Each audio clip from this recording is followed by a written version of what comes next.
fique à vontade. E depois emendar-se já qual é a visão espírita do aborto. O que o espiritismo pensa sobre o aborto?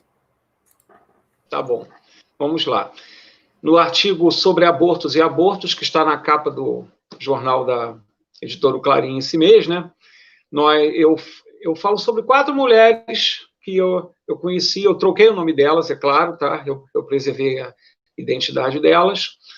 Uma eu chamo de Júlia, que foi uma colega de trabalho que eu tive. Júlia, quando foi trabalhar na nossa empresa, aliás, na empresa onde eu trabalhava, era uma multinacional no Rio de Janeiro, eu trabalhei na cidade do Rio de Janeiro durante muitos anos, fiz minhas 2 faculdades lá, e a Júlia já tinha 3 filhos, 3 crianças entre 5 e 10 anos. Ela estava desempregada, o marido estava desempregado, ela conseguiu a vaga lá na nossa empresa e começou a atuar. Logo depois, o marido dela arranjou um trabalho também em outro lugar. Enfim, os 2 estavam empregados e, com mais ou menos 1 ano de casa, ela engravidou do 4º filho. No final da gravidez, ela tirou a licença, né, ficou 4 meses fora. Depois que a menina nasceu, ela já tinha 2 meninas e um menino, e teve mais uma menina. Ela voltou ao trabalho, e um belo dia a gente saiu para almoçar, para saber que eu era espírita, conversa vai, conversa vem, a gente entrou nessa questão do aborto, e ela perguntou qual era a visão espírita do aborto. Eu falei, olha, a pessoa a mulher não deve abortar, porque muitas das vezes tudo já foi planejado no plano espiritual, a gente recebia aquele espírito como filho. Eu nem tinha entrado muito no assunto, ela começou a chorar. Eu perguntei o que estava acontecendo, ela disse que estava chorando de remorso, porque quando ela e o marido estavam desempregados, ela engravidou e abortou. Imagina o desespero. Ela e o marido desempregados, a família ajudando, vivendo de aluguel, 3 crianças pequenas, ela engravida do 4º, ela desesperada abortou. Aí eu falei com ela, Júlia, calma, a gente não pode ser impiedoso, não. 1 ano depois de você ter arranjado um trabalho, você engravidou. É esse espírito que agora está vendo um ambiente propício para fazer parte da tua família, e sob os auspícios da providência divina você engravidou, você está tendo a chance de se redimir. Está aí a menina saudável, bonita. Naturalmente o plano espiritual chegou para você e falou, Júlia, daquela vez não deu, mas dessa vez vai dar, não dá? Vamos lá? Vamos tentar? E pronto. A menina já nasceu, está aí, levando felicidade para você e para a tua casa, para o teu marido, para os teus outros 3 filhos que adoraram ter um neném em casa. Relaxa. Ela, tá, entendi. E desde então ela respirou aliviada. Agora imagina se eu chegasse para ela, não, você fez um aborto, você é uma criminosa ante as leis divinas, nem que você tenha mais 5 ou 6 filhos, você não vai compensar aquele aborto, aquele delito. Eu não posso fazer isso, meu Deus do céu. Eu não conheço a história pregressa dela, eu não conheço as dificuldades pelas quais ela passa, eu não moro com ela, eu não durmo com ela, eu não faço parte da família dela. A gente tem que ser um pouco mais compassivo. Essa foi a história da Júlia.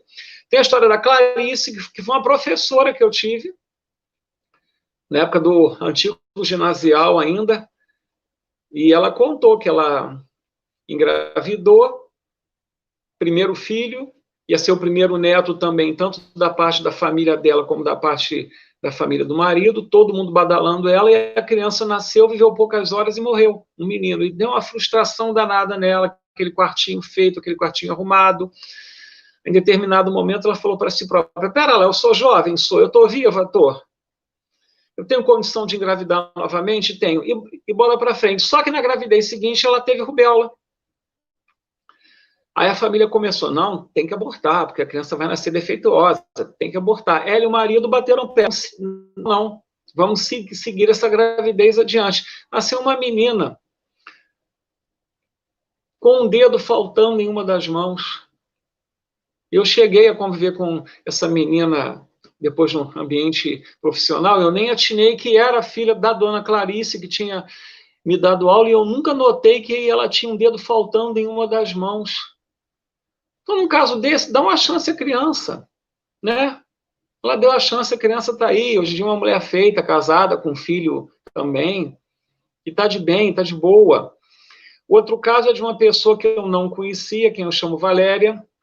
Quem conta muito essa história é minha tia, porque minha tia é funcionária pública aposentada, ela trabalhava no INSS, lidava muito com médico, e uma vez um médico contou essa história para ela, de uma conhecida dele, de família tradicional. Aqui em Petrópolis nós temos muitas famílias tradicionais, isso aconteceu na década de 60, onde o preconceito da mulher ainda não estava tão emancipada assim.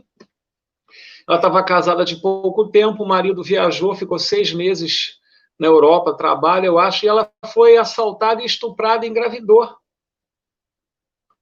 Família dela muito tradicional, muito cheia de preconceito, a família do marido, idem. Como é que ela ia contar que tinha engravidado de um bandido? Como é que ela ia ter esse filho? Como é que ela ia explicar para o marido, quando o marido retornasse de viagem, aquela gravidez? E se o marido não acreditasse nela? Gente, vamos nos colocar no lugar dessa criatura, sozinha, isso há 50 anos, os costumes eram outros, os hábitos eram outros, sozinha, desamparada, desesperada, sem saber o que fazer, não podia contar para a família nem dela, nem para a família do marido, muito menos. Recorreu ao aborto. Desesperada, apesar do desespero, quando terminou o procedimento, ela respirou aliviada. Tempos depois que o marido voltou, retomaram o casamento, tiveram 3 filhos, e décadas depois ela contou aos prantos essa história para o marido chorou, chorou junto com ela, ambos se abraçaram, ela ficou aliviada. Vamos nos colocar no lugar dessa mulher e não condenar essa mulher. Não, você deveria ter tido esse filho, seu marido ia entender. Os costumes eram outros, nem todo mundo tem o conhecimento espírita em mãos, né? E o último caso é de uma grande amiga minha, que é professora na academia onde eu malho, eu chamo ela de Marisa. Ela engravidou, aí com 3, 4 meses de gravidez, primeiro filho também, ela teve um aborto espontâneo. Ela comentando comigo, olha, eu a caminho do hospital me deu um desespero de saber que eu ia perder aquela criança, mesmo sendo um aborto espontâneo. Agora, imagina a mulher que está se dirigindo a uma clínica clandestina para abortar, porque está desesperada, está sozinha, está se sentindo desamparada, sem ninguém para ouvi-la, sem ninguém para auxiliá-la. Imagina a dor dessa mulher.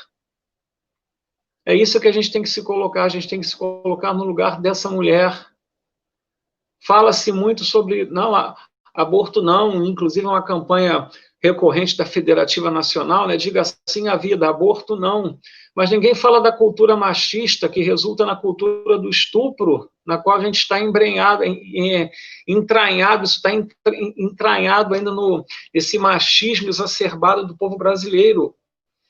A gente tem que falar que a pessoa não deve abortar? Tem, mas o espiritismo tem que cada vez mais participar e promover debates e conversar com homens acerca de masculinidade tóxica, acerca de cultura do estupro, porque várias crianças são afetadas por estupro, várias meninas e meninos também são estuprados no nosso país.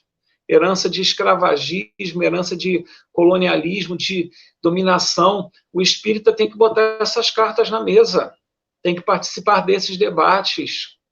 Não basta simplesmente gritar aborto, não.